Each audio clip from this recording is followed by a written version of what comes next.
Pant hospital के कर्मचारियों व आम जनता के लिए SC/ST अत्याचार निवारण अधिनियम PO 1989 पर कार्यशाला व जागरूकता विचार गोष्ठी का आयोजन SC/ST OBC व माइनॉरिटी एम्प्लॉइज वेलफेयर एसोसिएशन द्वारा CTVS seminar hall GV Pant hospital के एकेडमिक ब्लॉक नई दिल्ली में आयोजित किया गया, जिसमें मुख्य अतिथि दिल्ली सरकार के कैबिनेट मंत्री राजकुमार आनंद, पूर्व विधायक Beena Anand, Sangeeta Bhasin Pant hospital, advocate Bhanu Pratap Singh supreme court, पूर्व पार्षद कृष्ण मुरारी जाटव, रोशन लाल सागर पार्षद, ज्ञानचंद गौतम, पूर्व पार्षद राकेश कुमार, नासखेर आनंद कुमार, डॉक्टर कंचन लता आदि इसमें सम्मिलित हुए। सर्वप्रथम बाबा साहब के चित्र पर पुष्पांजलि अर्पित कर व मोमबत्ती जलाकर कार्यक्रम का शुभारंभ किया गया। आए हुए अतिथियों ने SC/ST अत्याचार निवारण विषय पर अपने विचार रखे।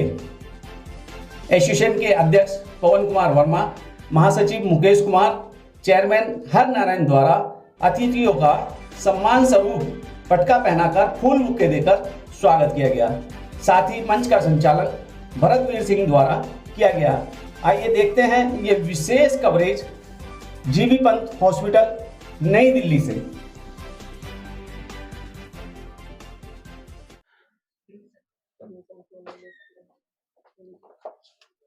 आज के इस प्रोग्राम में मंच पर विराजमान हमारे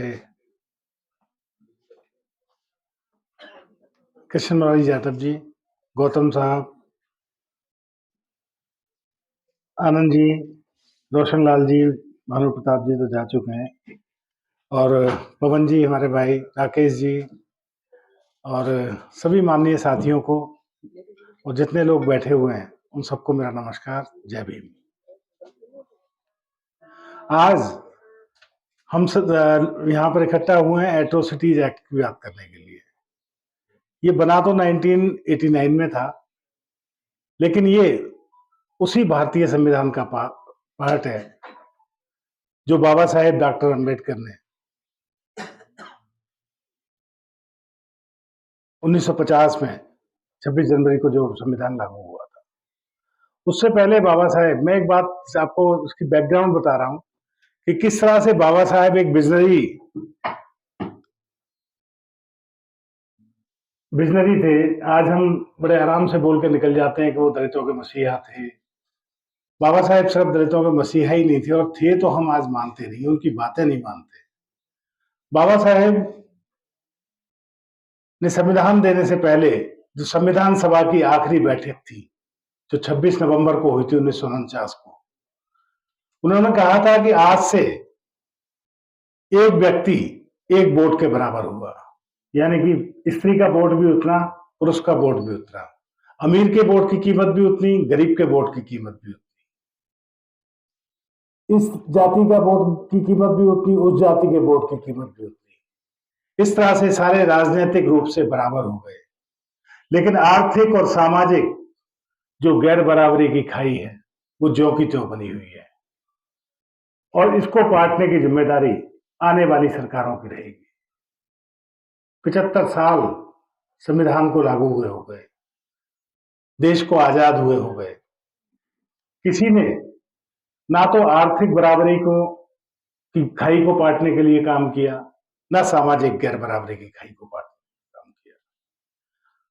आर्थिक गैर बराबरी की खाई और सामाजिक गैर बराबरी की खाई, इन दो चीजों पर अगर हम चर्चा करें और हम और थोड़ा सा पीछे जाएं और पूना पैक्ट की तरफ ध्यान करें, तो बाबा साहेब सिर्फ रिजर्वेशन के लिए नहीं लड़े थे। हम लोग सोचते हैं कि बाबा साहब ने लड़के रिजर्वेशन ले लिया।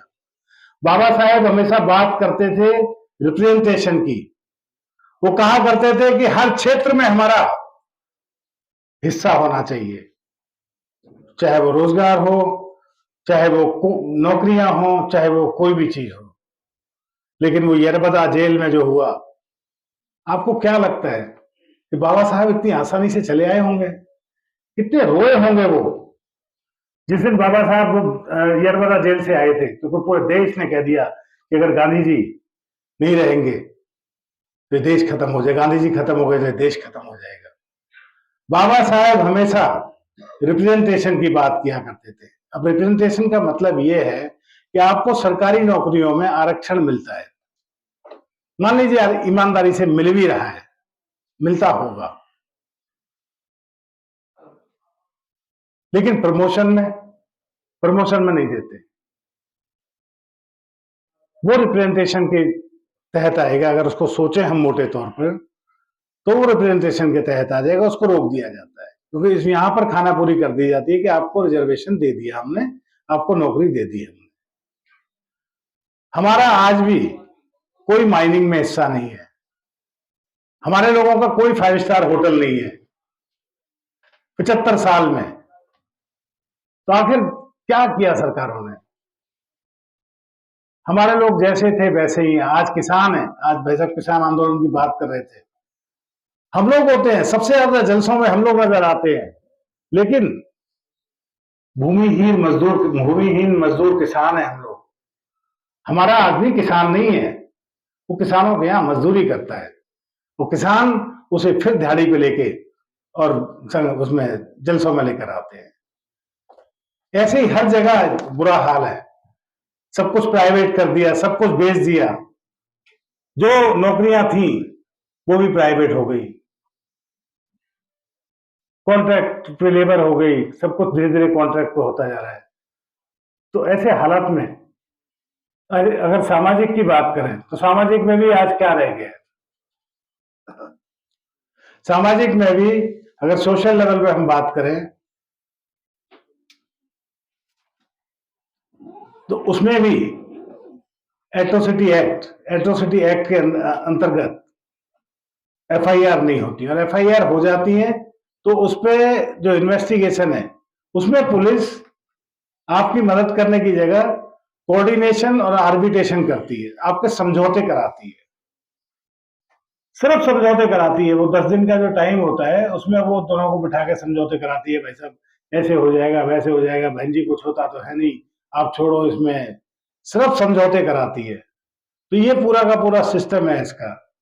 तो जैसा कि अभी भानु प्रताप जी कह रहे थे, एक अलग से गोष्ठी करेंगे, तो अगर मुझे समय हुआ तो मैं भी आऊंगा, और उसमें अब चूंकि वो अधिवक्ता है, उनको बहुत ज्यादा करंट में काम कर रहे हैं, तो उनको बहुत ज्यादा समझ होगी इसमें, तो सबको ज्ञान देंगे, और उसके बाद इसमें आप सबको आसानी होगी कभी कोई जरूरत पड़ेगी तो। दूसरी जो दीगर बात है जो मैं कहना चाहता हूँ, वो ये कहना चाहता हूँ कि अगर हमें जीना है, हमें कुछ करना है, तो जरूर जीना है और जरूर कुछ करना है। और आज हमारा जो आज जब हम खड़े हैं या आप खड़े हैं, तो हम बीते हुए कल से बेहतर है, और हमारा आने वाला कल आज से बेहतर होगा, ये बात तो पक्की है, ठीक है। लेकिन वो स्पीड जो होनी चाहिए थी वो नहीं है। हम उसके लिए चिंतित हैं, उसके लिए व्यथित हैं कि जो स्पीड होनी चाहिए थी, जिस स्पीड से बाकी समाज के लोगों ने तरक्की की, हमारे समाज ने नहीं। ऐसा नहीं है कि हम जीरो पे जहां थे वहीं रह गए, तरक्की की, थोड़ा सा सरके तो हम भी रह गए हम, लेकिन वो दौड़ गए। दौड़ इसलिए गए कि उनके उस सिस्टम ने उनको सपोर्ट किया, हमें सिस्टम ने सपोर्ट नहीं किया। बाबा साहेब के जो 3 मूल मंत्र हैं, शिक्षित रहो, संगठित रहो और संघर्ष करो, इसको अपने जीवन का मंत्र बनाना पड़ेगा आप सबको। इसी में सार है।